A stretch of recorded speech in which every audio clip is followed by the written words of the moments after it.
Welcome back to another video, folks. It's been a while, hasn't it? Let me tell you what I'm up to.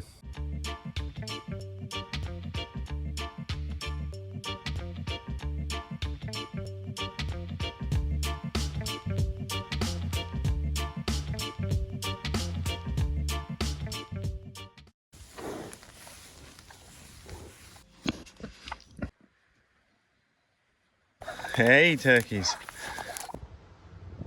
Okay, look at that.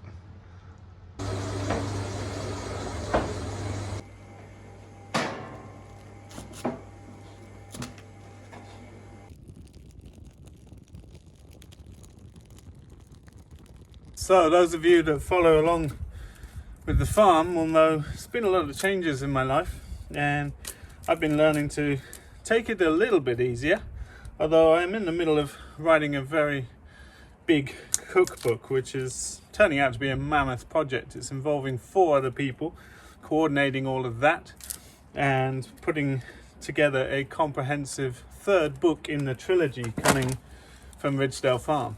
So that's taking up a lot of my time, and I'm just spending a lot more time with my kids and really enjoying getting in touch with the food that we've been creating here over the years. Some of you will know I've wanted to make a cookbook for 5 or 6 years now, and it's just never worked out. I've tried to sort of open that possibility up for some of the people coming here. So I decided last summer just that this is only going to happen if I kickstart it and lead it, and so that's exactly what I've been doing, and it's been an incredibly rewarding process. We're hoping that will be out this spring. Certainly the crowdsource campaign to help create the printing costs will be there, and our favorite printer over in Poland that run Coppice Agroforestry to heat their printing space, and they're an ethical printing company as far as that can be so with printing. They're up for printing our 3rd large manual. It's going to be another big book, so it's going to be really like wrapping up a lot of the great learning of this farm, how to run all this stuff, all the numbers, the data, the design approach for regenerative agriculture, then the builds book on how to build all the different infrastructure you've seen in videos over the years, and now lastly a large comprehensive animal-based farm to fork, forest lake to fork cookbook using no vegetable oils, no weird stuff, seasonal recipes based on real food, whole foods, and so that feels like wrapping up this chapter for me. So if you've been following on Instagram, you'll see I've been posting a lot more there recently, and I've been making sausages, so I'll tell you about these, but first let's get the smoker lit.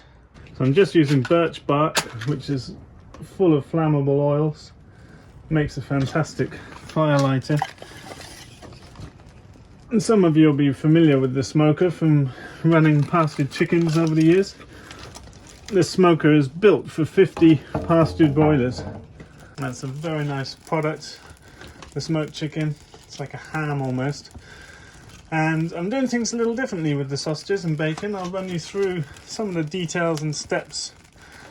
But I'm actually using a different wood chip this time. It's actually from the pet industry. I can show you that here.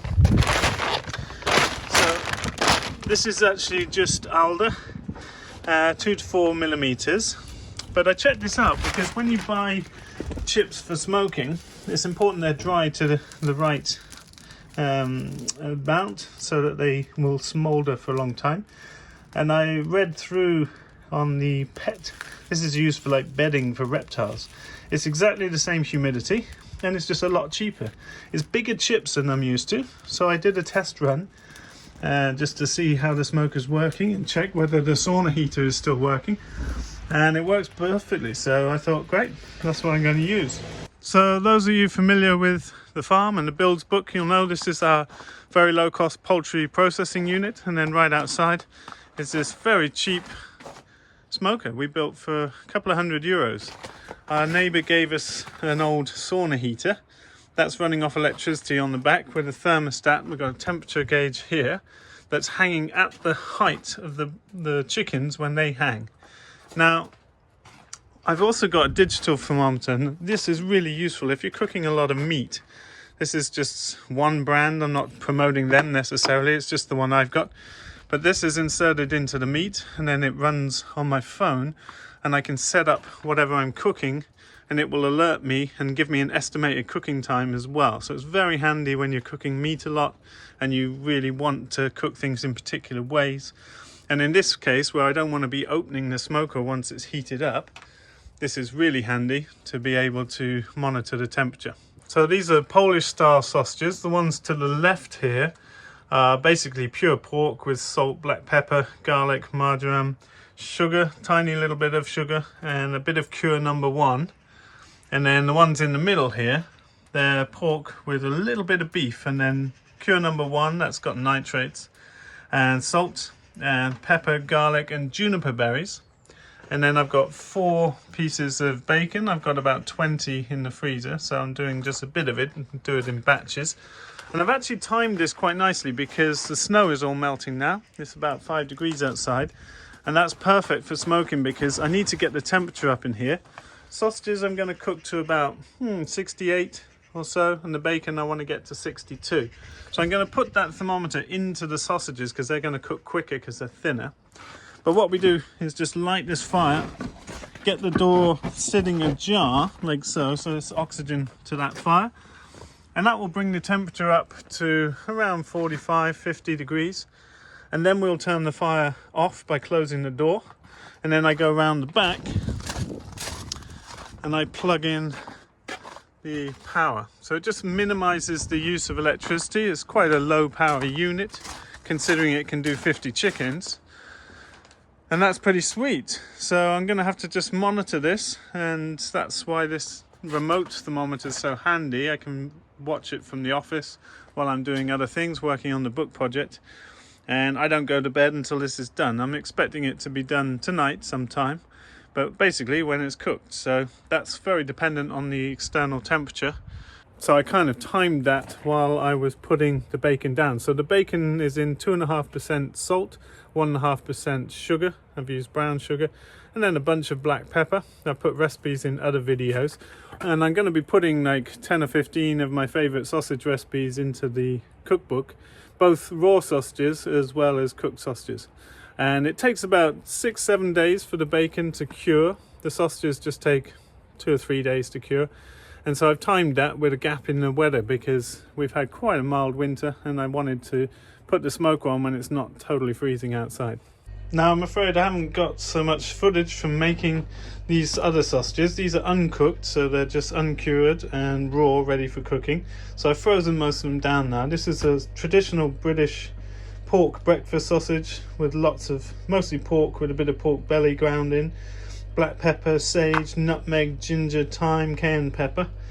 And then we've got this incredible Argentinian chorizo, which is pork mixed with about a quart of beef, salt, pepper, paprika, garlic, and then a bunch of red wine. And then my favorite has been the Chiang Mai sausage, and I'm totally in love with kaffir lime leaves. And this is a beautiful blend of sausage that's traditionally cooked as a big round on the barbecue like this. It's mainly pork with salt, galangal, fresh coriander and fish sauce, shallots, lemongrass, kaffir lime leaves, garlic and chili minced in, and it unbelievable flavour. I've been really in love with kaffir lime leaf. Alright, back to the smoker.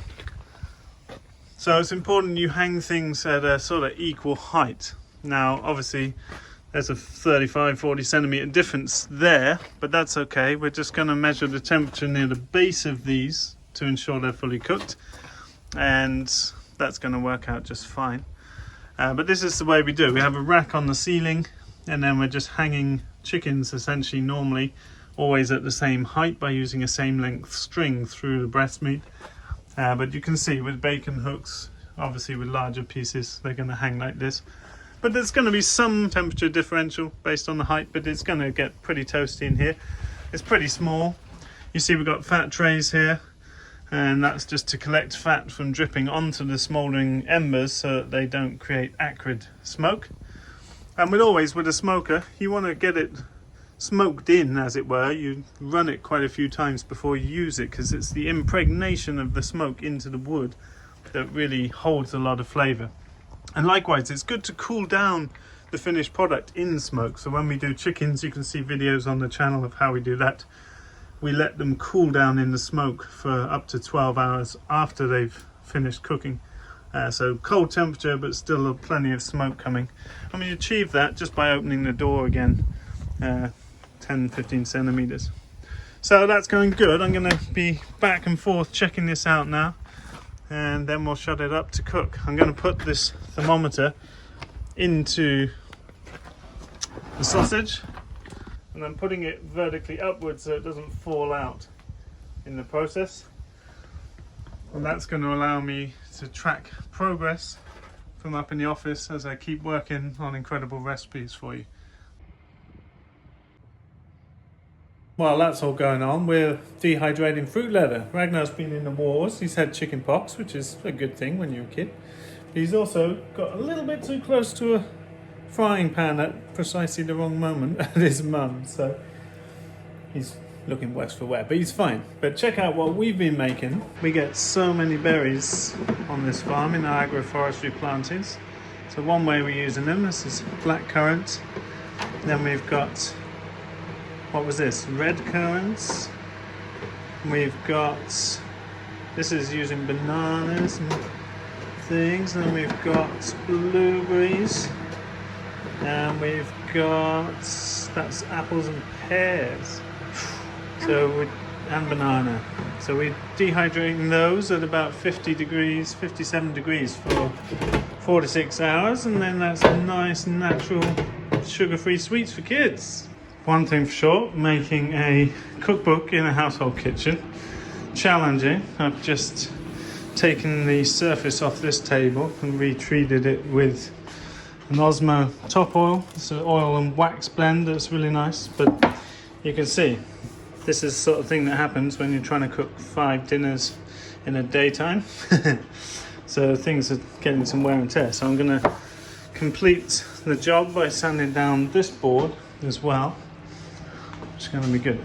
So a lot of time being spent in here, and just as with the process of making the builds book and regenerative agriculture, I'm working on InDesign, and I'm getting sent images and text documents, and then I've got to edit that down to make a cohesive language, but then also fit it together. This is the catering section, working in multiples of 10.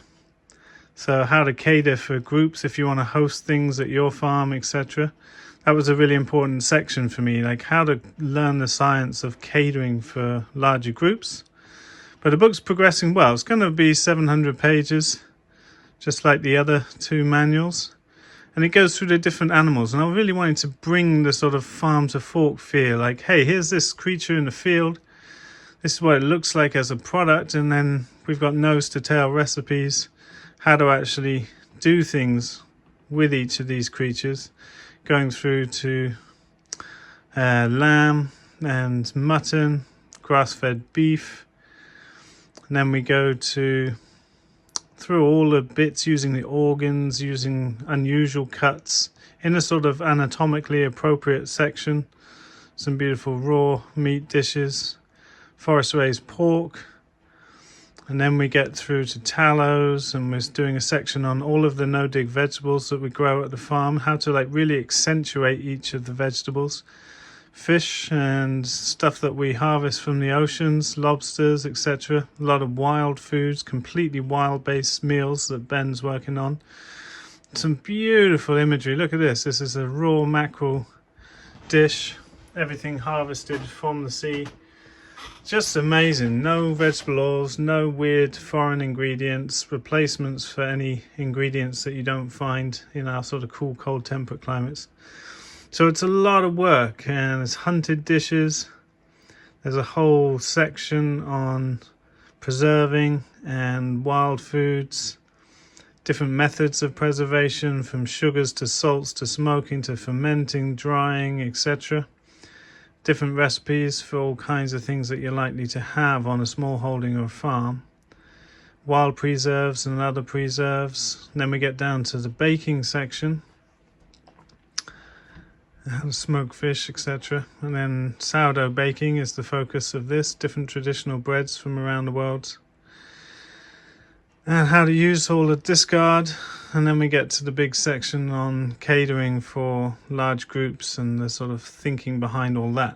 It's a mammoth project, like every book, but I'm super happy to be able to bring that to you. It's really a joy, and as I said at the beginning, it's to have the how to farm book, the how to build all these things book, and then the how to cook and eat and cater for groups is, yeah, it's really special, and I'm really excited to be able to bring that to you.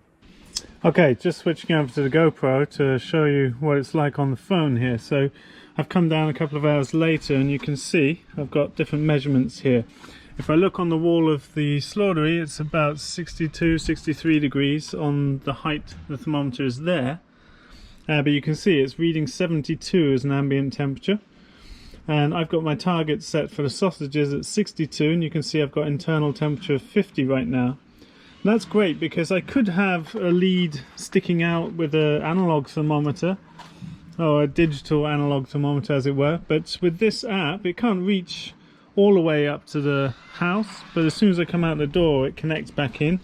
But what's really nice is it's got an algorithm, so it's telling me at this current rate of heating it's got 2.5 hours left, and that's really cool because it allows me to plan ahead, go off and do some other jobs and not be worrying and running down. And often smoking goes through the night, so having this kind of app that can alert you and send little warnings when it's nearly at temperature or whatever you want to set up essentially, it's super cool, and I've really enjoyed it. As I said, I'm not affiliated with the company in any way, I just bought this one because it seemed useful, and it's proved very useful for me so far.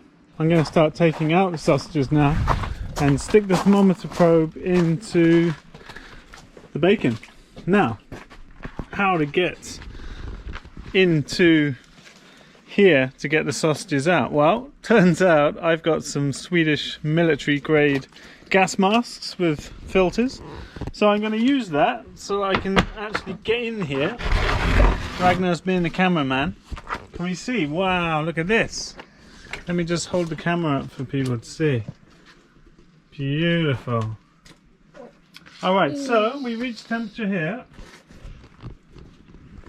Pulling that out, I'm going to stick that into a thick piece of bacon. Pretty smoky. I'm going to get my gloves on. How is it doing the camera work, Ragnar? You like doing that? So I'm going to put the thermometer into the bacon now, and we can get a reading on that. That's much lower temperature. I'm going to put this on, test out Swedish military wear. Maybe this is a little bit overkill, but it does mean I can stand in here and breathe normally, which is very nice.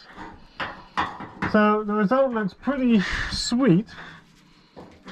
When you have the sausages bunched like this, it is pale in the middle. The smoke hasn't penetrated fully. I'm just trying to keep these together in the right order because I've got two different recipes. Not sure you're going to hear a word that I'm saying, but that is surprisingly effective. It's incredibly acrid in there, obviously. I'm letting a lot of the smoke out, which is not ideal, but I wanted to get the sausage out. This is an incredibly effective tool. I feel like I can just breathe totally normally in there. It's actually a chemical weapons thing. Someone left a whole bunch of them here at the farm. So I'm just going to check the temperature now in the bacon.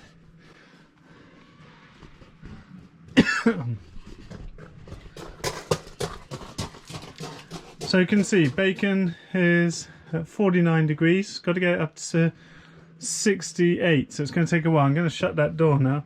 Okay, beautiful. So this is the pork and beef, and that's just plain pork. You can see where it's bunched together, they don't take on the beautiful colour. Could have separated them more, but it's also a bit impractical. So, go and taste them, see how we think.